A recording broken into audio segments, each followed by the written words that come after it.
자, 오늘부터 마가복음 6장의 내용을 살펴보도록 하겠습니다. 오늘 본문 말씀으로 읽은 내용은 예수님께서 고향 땅에서 배척당하신 그런 내용입니다. 근데 이 내용 안에는 신학적으로 굉장히 중요한 의미가 담겨져 있습니다. 예수님을 믿는다라는 것이 어떤 것을 말하는 것인지를 알려주는 귀한 내용이 담겨 있기 때문에 그냥 쉽게 지나칠 수가 없습니다. 자세히 살펴보도록 하겠습니다. 먼저 1절의 말씀 보실게요. 예수께서 거기를 떠나사 고향으로 가시니 제자들도 따르니라. 예수님께서 거기를 떠나서 고향으로 가셨대요. 거기가 어디일까요? 거기는 이 마가복음의 그 흐름에 비추어 보면 야이로의 집입니다.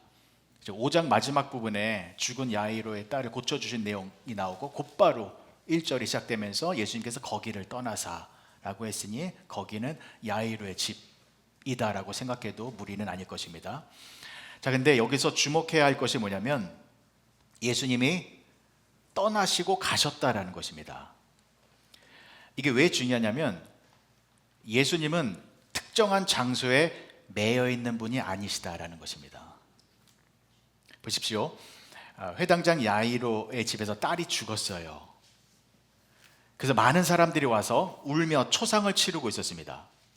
그때 예수님께서 그 소녀에게 달리다굼 소녀야 일어나라 라고 했더니 죽은 아이가 다시 살아났습니다.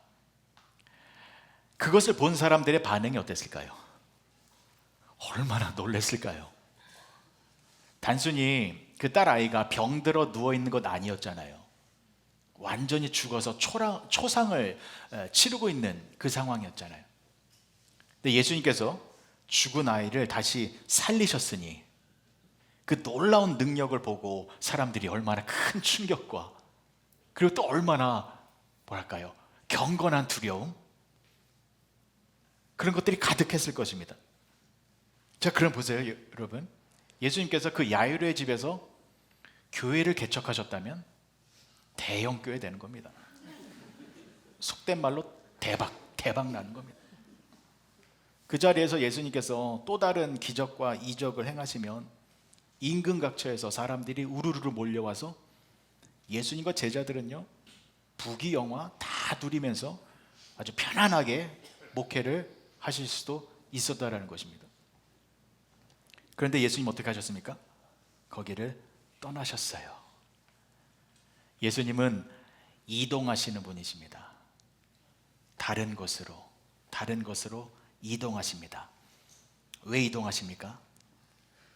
한 사람이라도 더 만나서 한 사람이라도 더 구원해 주시기 위하여 이동하시는 분이십니다.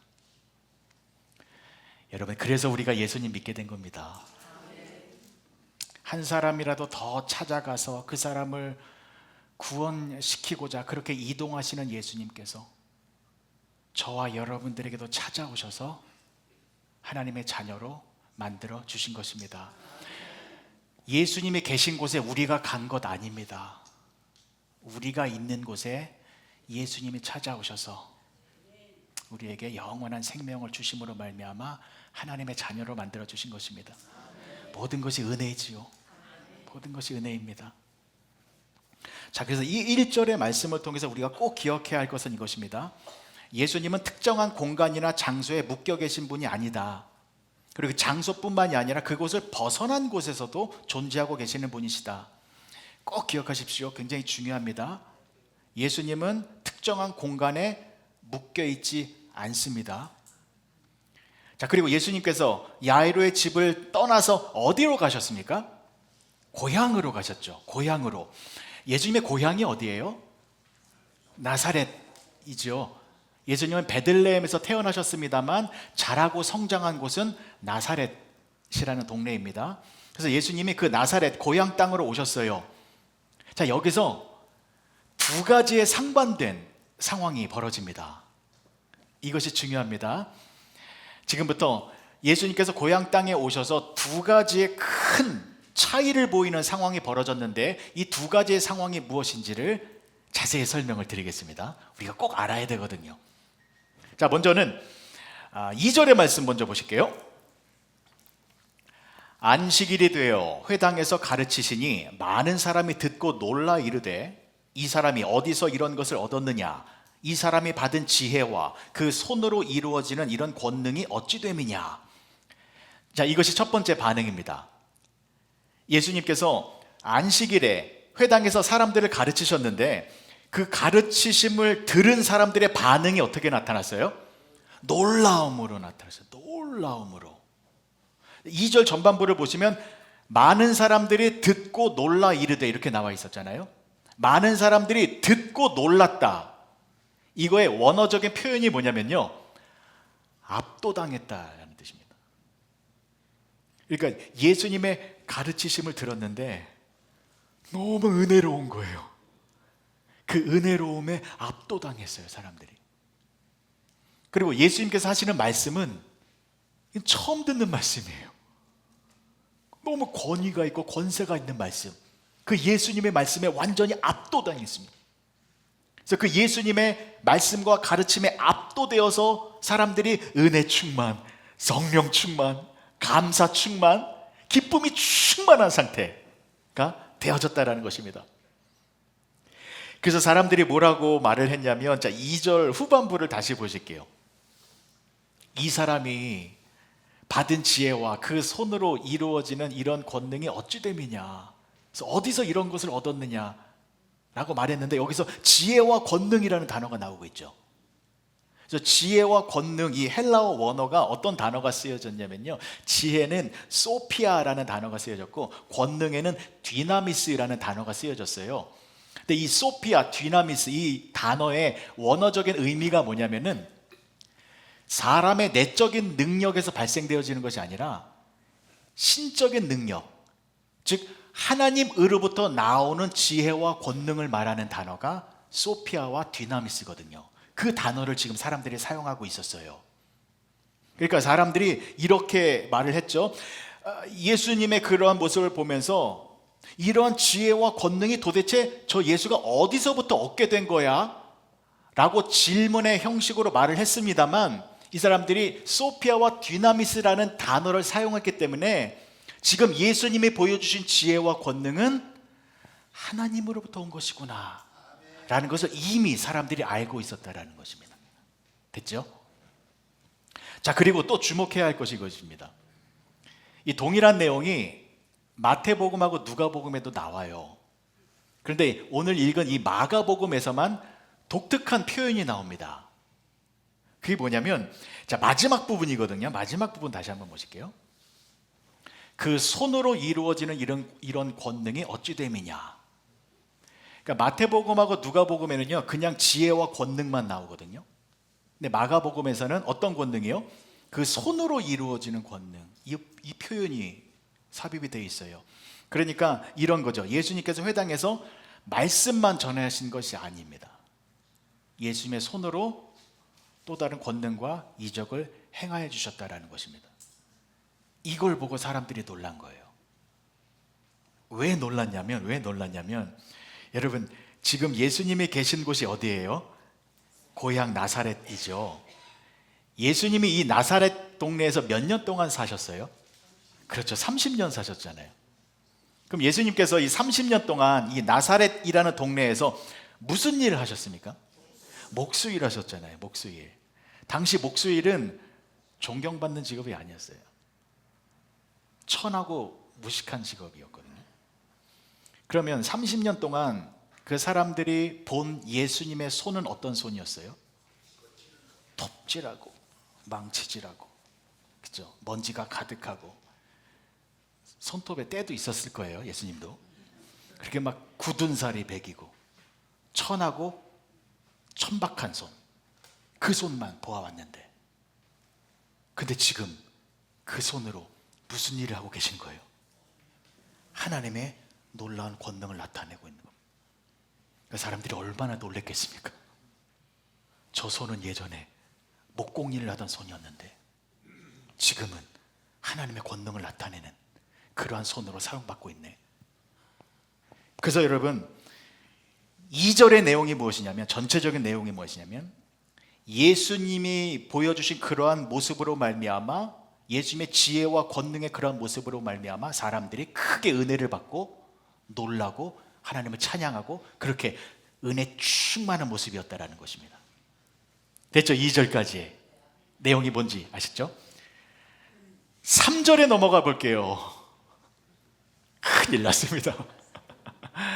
3절의 말씀은 2절과는 정반대되는 내용이 나와요. 너무 안타깝습니다. 말씀 보실게요. 이 사람이 마리아의 아들 목수가 아니냐, 야고보와 요셉과 유다와 시몬의 형제가 아니냐, 그 누이들이 우리와 함께 여기 있지 아니하냐 하고 예수를 배척한지라. 예수님을 배척했어요. 여러분, 여기서 배척하다의 헬라어 단어가 스칸달리조라는 단어인데요, 이 뜻이 뭐냐면 이겁니다. 덫에 걸리다, 올가미에 걸리다, 함정에 빠지다예요. 그러니까 사람들이 예수님을 배척한 것은 덫에 걸리고 함정에 빠졌다라는 뜻이거든요. 자, 그러면 왜 사람들이 올가미에 걸리고 함정에 빠진 것입니까? 예수님을 육적인 배경으로 판단했기 때문입니다. 자, 그러니까 2절에서는 예수님의 그 지혜와 권능에 압도되어서 큰 은혜를 받는 그런 모습이었는데, 3절에서는 그 예수님을 인간적인 틀에 가두어서 인간적인 틀 안에서 바라보기 시작했다라는 것입니다. 그래서 무슨 말을 한 것입니까? 저 예수는 마리아의 아들 목수 아니야? 아니, 야고보, 요셉, 유다, 시몬, 그들의 형제 아니야? 아니, 저 예수의 누이들이 지금 우리 동네에서 지금도 우리랑 같이 살고 있잖아. 이런 말 한 거거든요. 이게 무슨 뜻입니까?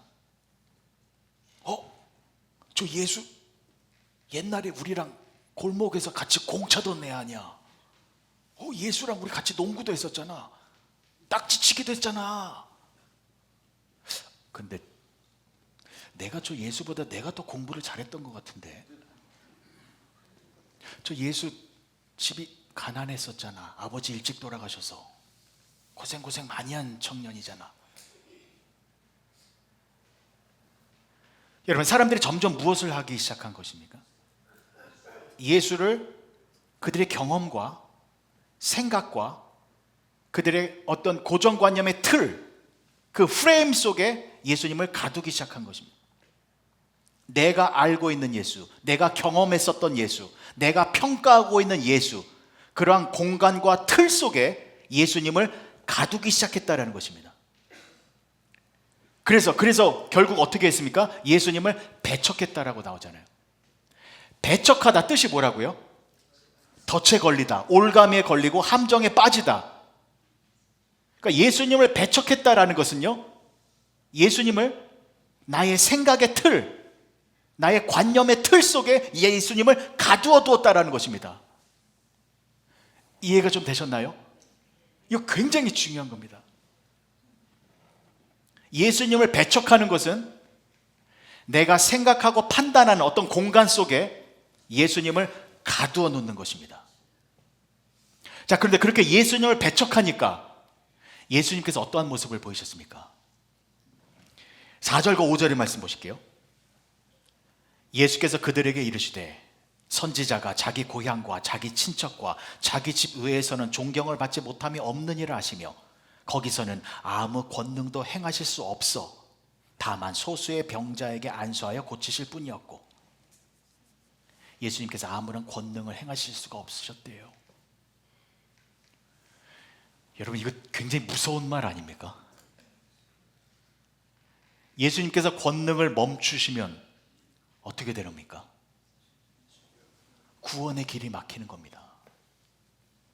예수님께서 권능을 멈추시면 하나님께로 나아가는 길이 막혀서 하나님과 함께 할 수 없고 영원한 지옥에서 무서운 형벌을 받게 된다는 것입니다. 근데 오늘 본문 말씀에서는 분명한 것을 우리들에게 알려주고 있습니다. 예수님을 배척하면, 예수님은 아무런 권능을 행하실 수 없다라는 것입니다. 그래서 여러분, 저와 여러분들은 절대로 예수님을 배척하면 안 됩니다. 절대로. 이것만큼은 하시면 안 돼요. 예수님 배척하시면 안 돼요. 근데 예수님을 배척하는 것 무엇이라고요? 내가 생각하는 그 예수라는 어떤 틀 속에 예수님을 가두어 놓는 것입니다.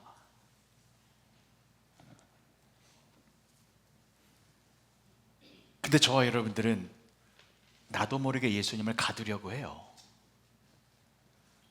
내가 생각하는 예수님은 이런 분이야 라고 생각하며 우리의 그 생각의 틀 속에 예수님을 가두죠.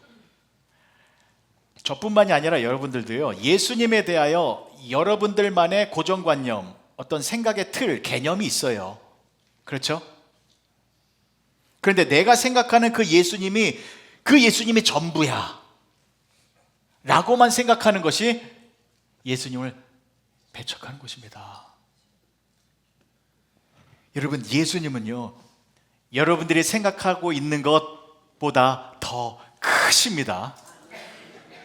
여러분들의 생각의 틀 속에 묶여있는 그 예수님의 전부가 아니라 여러분들의 그 생각의 틀 밖에서 더 넓게 존재하고 계시는 분이 예수님이십니다. 그래서 예수님께서 회당장 야이로의 잘못된 믿음을 올바른 믿음으로 고쳐주신 것이잖아요. 회당장 야이로는 예수님을 어떻게 생각하고 있었습니까? 치료하시는 분이라는, 치료의 예수님이라는 틀 속에 예수님을 가두었잖아요. 그래서 야이로가 무엇을 바라보았습니까? 예수님의 손만 바라봤잖아요. 손만. 하지만 여러분, 예수님은 누구이십니까? 예수님은 구원자이십니다. 우리의 구원자이십니다. 예수님은 질병을 치료해 주시는 것뿐만이 아니라 우리의 영혼을 새롭게 하여 주시는 분이십니다. 사람이 천하를 얻고도 제 목숨을 잃으면 아무런 유익이 없기 때문에 이 세상에서 우리의 모든 문제들이 다 해결되어진다 해도 우리의 영혼이 영원한 생명으로 거듭나지 아니하면 그것이 더 끔찍한 결과를 초래하는 것이기 때문에 예수님은 이 세상의 문제뿐만이 아니라 저와 여러분들에게 영원한 생명을 주어 하나님의 자녀로 변화시켜 주시는 참다운 구원자이시다라는 것입니다.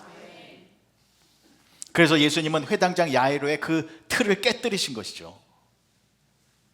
그래서 그 틀을, 회당장 야이로가 생각하고 있는 그 틀을 초월하여 권능을 행하시는 분이시다라는 것을 알려주기 위하여 야이로의 딸을 죽게 하셨고, 그 죽은 야이로의 딸을 다시 살려주심으로 말미암아 예수님은 이 세상의 문제뿐만이 아니라 생명까지도 주관하시는 하나님이시고 또한 참다운 구원자이시다라는 것을 알려주신 것입니다.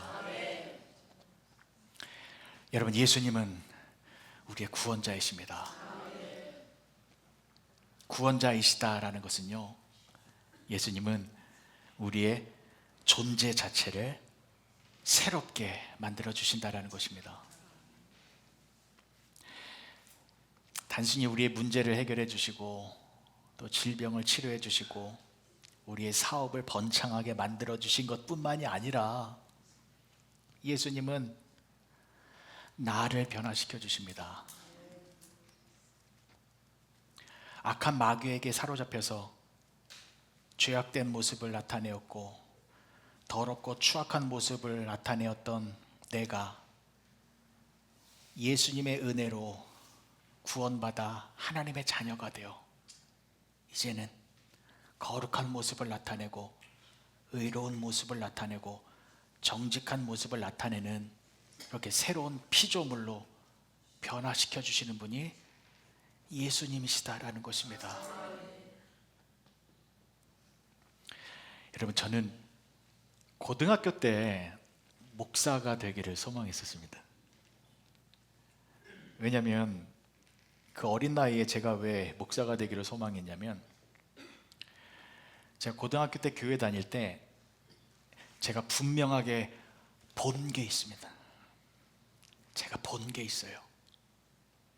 뭘 봤냐면 예수님을 믿어서 실제로 삶이 변화되어진 그 모습을 제가 직접 봤어요. 두 가지의 모습을 말씀드릴게요. 하나는요, 저희 동네에 은평구 신사동에서 살았거든요. 예전에 한국에 아마추어 권투 선수권 대회가 있었어요. 거기서 챔피언을 했던 동네 형이 있었어요. 상엽이 형인데 그 형이 이제 아마추어 챔피언이 돼서 이제 프로로 전향하기 위해서 개인 그 트레이너, 코치도 지정받아서 이제 열심히 운동을 하고 있었던 동네에서 유명한 형이었는데, 그 형의 가족에 또 왜 유명했냐면 미신, 샤머니즘에 아주 심취한 가정으로 유명했어요. 게임이 있을 때마다 점집에 찾아가서 부적 사오고 심지어는 막 무당 굿도 막 하고 그랬거든요. 근데 그 가족이 저희 교회에 오셔서 예배를 드리는데, 예배를 드리다가 그 상엽이 형, 엄마, 아빠 세 가족인데 다 예수님을 만났어요. 완전히 뒤집어졌는데요. 이 상엽이 형은 운동하는 그 형이잖아요. 운동하기 전에 교회 나와서 1시간, 2시간 이 근성 있잖아요. 조용히 기도한 게 아니라 막 쥐야 부르지만 1시간, 2시간 힘차게 기도하고, 그 어머님, 아버님도요 막 뜨겁게 찬양하고 그렇게 하나님을 뜨겁게 믿는데, 무엇이 달라졌냐면 예전에 그 집에 가보면 무서웠어요. 이렇게 을씨년스럽고 어두컴컴하고 막 부적 붙여 있고, 무슨 분위기인지 아시죠? 예수님 믿고 나서 집 안이 환해지고 정리정돈이 돼 있으면서 그거 있잖아요, 정말 평안한 느낌. 그리고 이 가족이 일단은 예수님을 믿으니까 옷차림이 달라지더라고요. 단정한 옷, 그리고 얼굴이 환해지고, 그 전에는 정말 이게 찌든 얼굴 있잖아요. 세상 풍파 다 맞은 얼굴. 근데 이렇게 해처럼 밝은 얼굴. 또 한 분은요, 동네에서 유명한 술주정뱅이였어요. 유명했어요. 술 드시고 곱게 댁에 가셔서 주무시면 되는데 만나는 사람마다 해코지하고. 보셨나요? 무서워요. 그런 사람 만나면. 교회 오셨어요. 무서웠어요. 저는. 왜 왔지 저 아저씨가? 근데 이분도 예배를 드리다가 예수님을 깊게 만났어요. 그러니까 이분도 마찬가지. 일단은 옷차림이 달라지고 언어가 정제가 되어졌어요. 그 겸손한 언어 있잖아요. 예, 안녕하세요. 그러면서 이 얼굴이 그런 거 있잖아요. 내면에서부터 정말 깊은 기쁨이 솟아나오는, 그래서 이렇게 밝아지는 얼굴. 그리고 이분이 어느 날 특송을 하시는데요, 제가 그 특송을 듣고 여러 그 목사님의 설교보다 그 특송을 보고 제가 큰 은혜를 받았거든요. 이런 특송이요. 세상에서 방황할 때 나 주님을 몰랐네. 내 멋대로 고집하며 온갖 죄를 저질렀네. 예수여, 이 죄인도 용서받을 수 있나요?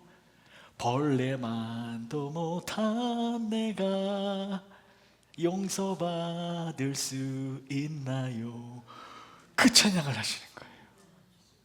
그리고 그 후렴 부분에 이런 거 있잖아요. 예수여, 이 죄인이 무한 감사드립니다. 오 내 주여, 나 이제는 주를 위해 살겠어요. 이런 거 나오죠. 아니, 저 아저씨가 저런 아저씨가 아니었는데. 제가 봤어요. 예수님을 믿으니까 사람의 존재 자체가 달라지고 새롭게 된다는 거 제가 봤어요. 그래서 제가 예수님을 믿으면 예수님의 능력으로 사람이 변화되는구나. 그래서 그 예수님을 전하여 사람을 변화시키는 그러한 일을 하는 목사라는 그 일은 너무나도 위대한 것이구나. 라는 것을 생각하여 제가 목사가 되었잖아요. 그런데 목사가 되어보니 실망인 척.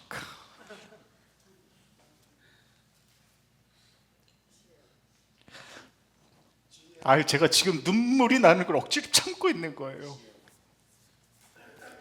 여러분, 여전히 교회는 많아요. 여전히 교회 다니는 성도님들 많이 계시잖아요. 지금은요, 수준이 올라갔어요. 성경 공부 얼마나 많이 합니까? 책도 얼마나 많이 읽고 있습니까? 좋은 책이 넘쳐나고 있습니다. 지금 목사님들이요, 수준이 상향 평준화되었어요. 다 수준이 높아요. 과거에 비하면 모든 것이 수준이 올라갔습니다. 근데 문제는 내가 예수님을 믿어서 내 삶이 이렇게 변화됐습니다. 내가 완전히 변화됐습니다. 라는 고백이 줄어들고 있다는 것입니다. 성경 말씀을 읽으면서 와, 예수님이 이런 말씀을 하셨네. 놀랍다. 어떻게 2000년 전에 이런 말씀을 하셨지? 이렇게 깊고 심오한 말씀 어디서 찾아볼 수 있겠어? 와, 정말 감동적이다. 여기까지는 해요. 여기까지는 와요.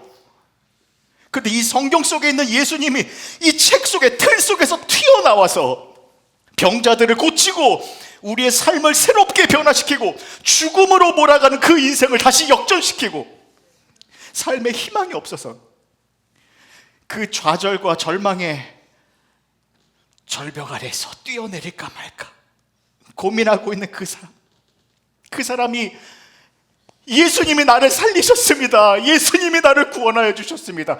예수님 때문에 내가 다시 살아났습니다. 라는 간증과 고백을 많이 들어야 되는데,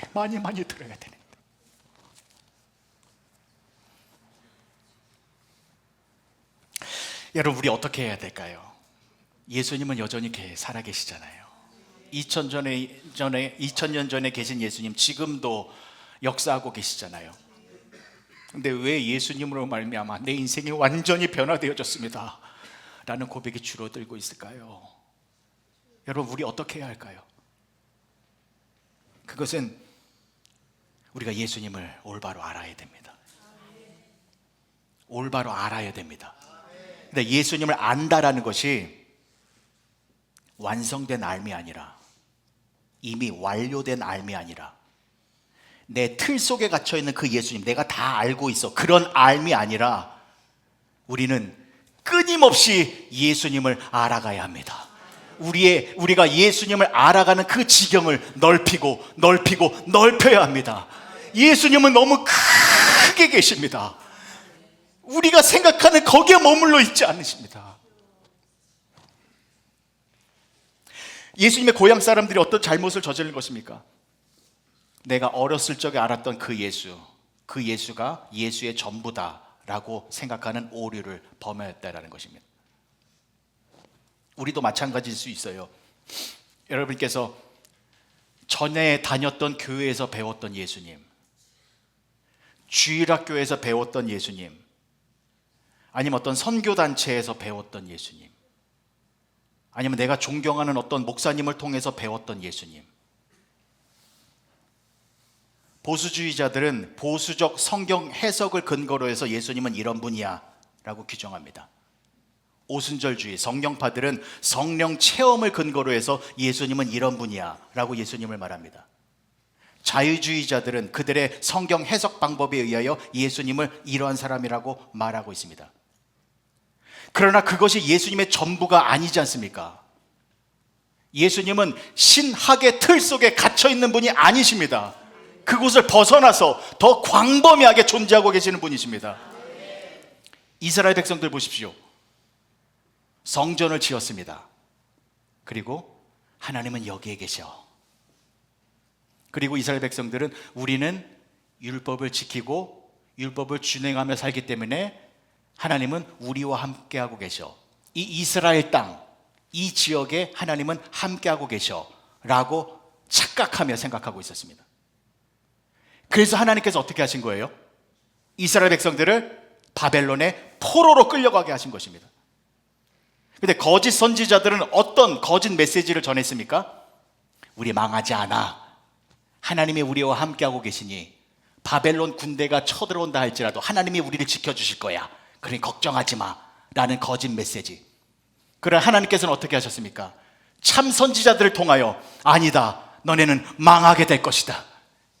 바벨론에 의하여 망해서 너희들은 바벨론의 포로로 끌려가게 될 것이다 라고 말했잖아요. 근데 따지고 보면 우리가 원하는 게 이거잖아요. 아니, 하나님이 우리와 함께 계시면 우리는 망하면 안 되잖아요. 제 아무리 강한 바벨론 군대가 쳐들어온다 할지라도 하나님이 우리를 지켜주셔야 되잖아요. 근데 실제로는 어떻게 됐습니까? 망했습니다. 바벨론에 의해 망해서 이스라엘 백성들이 바벨론의 포로로 끌려가게 됐습니다. 망한 거예요? 저주받은 겁니까? 아닙니다. 더 큰 축복을 받은 겁니다. 어떤 축복이요? 바벨론에 가봤더니 거기도 하나님이 계셔요. 그동안에는 이 성전에만 하나님이 계신 줄 알았던데, 이스라엘 땅에만 하나님이 계신 줄 알았는데, 이방 땅에는 하나님이 안 계신 줄 알았는데, 그런데 이방 땅에 가보니 거기도 하나님이 계시다라는 것을 알게 됐잖아요. 하나님이 어떤 분이신가에 대한 알의 지경이 넓어졌잖아요. 여러분, 지금 기도하고 계시죠? 기도 제목 있으시죠? 간절한 기도 제목 다 있을 겁니다. 나의 건강의 문제, 나의 자녀의 문제, 가정의 문제, 사업의 문제. 여러분, 여러 가지 문제로 기도하고 계실 거예요. 근데 여러분, 기도 제목이 간절하면 간절할수록 우리는 하나님을 틀 안에 가두려는 경향이 있습니다. 어떻게 해요? 내 기도 제목이 이루어지는 그 틀 속에 하나님을 가두어두는 거예요. 그러면 어떻게 되는지 아십니까? 두려움이 생겨요. 기도를 하는데도 두려움이 생겨요. 왜냐하면 내가 질병을 위하여 기도하고 있어요. 그래서 하나님은 반드시 내 질병을 치료해 주셔야 된다라는 틀 속에 하나님을 가두었어요. 이 기도 응답이 이루어져야 돼요. 근데 만약에 기도 응답이 이루어지지 않아서 내 질병이 치료받지 않는다면, 만약에 그 일이 벌어진다면 거기는 하나님이 안 계시는 것 같다, 내가 그 상황에 가게 되면 내가 못 견디고 죽을 것 같다, 그러한 두려움 속에서 기도하는 거예요. 내가 자녀의 문제를 놓고 기도하고 있어요. 자녀의 이 문제가 해결되는 그 틀 속에 하나님을 가두어놔요. 하나님 꼭 이루어져야 돼요. 근데 만약에 자녀의 문제가 해결되지 않으면 나는 견디지 못하고 죽을 것 같아요. 두려워요. 그래서 가끔 하나님께서 우리의 기도를 응답해 주지 않는 것입니다.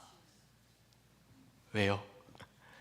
내가 정말로 원하지 않았던 기도 응답이 이루어지지 않는 그 상황 속에서도 하나님은 계시다 라는 것을 경험해 주기 위해요. 사실 제가 그런 경험을 많이 해본 사람이거든요. 아시죠? 저에게도 절대절명의 기도 제목이 있었습니다. 이 기도 제목 이루어지지 않으면 제 인생은 정말 나락으로 떨어지는, 모든 것이 다 무너지는 상황이었어요. 정말로 이 기도 제목만큼은 하나님께서 꼭 이루어 주시기를 간절히 기도했습니다. 근데 그 기도 제목이 안 이루어졌어요.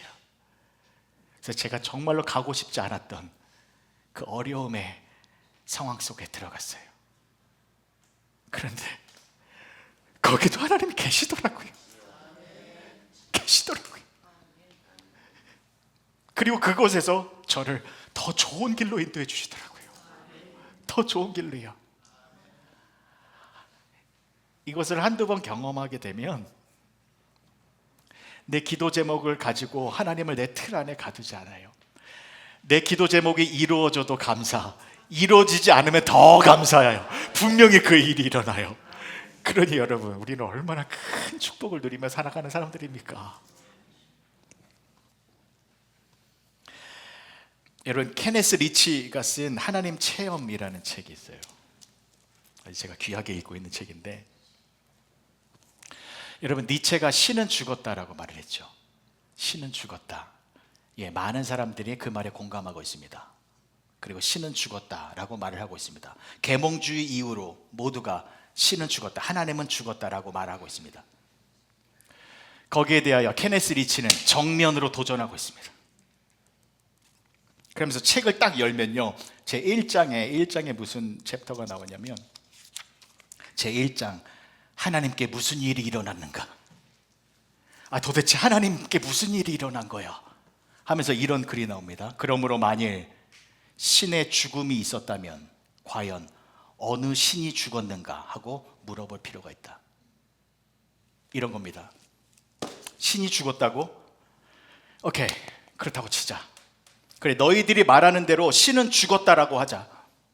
그런데 너희들이 죽었다라고 말하는 그 신, 너희들이 죽었다라고 말하는 그 하나님은 본래의 하나님이 아니라 17세기가 만들어낸 하나님, 18세기가 만들어낸 하나님, 미국 사람들이 만들어낸 하나님, 자본주의자들이 만들어낸 하나님, 부자들이 만들어낸 하나님. 그래서 그들 나름대로의 하나님을 만들어 놓고, 그렇게 하나님을 자기끼리 한정시켜 놓고, 하나님은 이래야 한다라고 규정만 해 놓은 그러한 하나님은 다 죽었다라는 것입니다. 그러나 진짜 하나님, 지금도 우주 만물을 창조하시고 그 모든 것들을 다스리고 계시는 하나님은 여전히 살아계시다. 우리를 살리시고 우리를 자녀 삼아 주시고 우리에게 영원한 생명으로 회복시켜 주시는 그 하나님은 여전히 살아계시다. 죽어가는 우리의 삶을 새롭게 변화시켜 주시는 그 하나님은 여전히 살아계시다라는 것입니다. 진짜 하나님을 만나야 된다라는 것입니다.